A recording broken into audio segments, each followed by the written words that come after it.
గ్రామ పంచాయతీ ఎన్నికల తొలి విడత పోలింగ్ సందర్భంగా రామగుండం పోలీస్ కమిషనర్ అంబర్ కిషోర్ జా గారు మంతని మండలం గుంచెపడుగు ప్రాంతంలోని పోలింగ్ కేంద్రాలను పరిశీలించారు.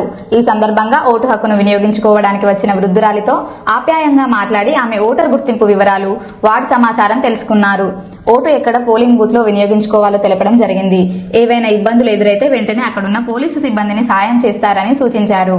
వృద్ధులు, దివ్యాంగుల కోసం ప్రత్యేక సదుపాయాలు అందుబాటులో ఉంచినట్లు, ప్రతి ఓటరు స్వేచ్ఛగా, భయభ్రాంతులు లేకుండా ఓటు వేయడానికి సమగ్రంగా బందోబస్తు ఏర్పాటు చేసినట్లు కమిషనర్ తెలిపారు.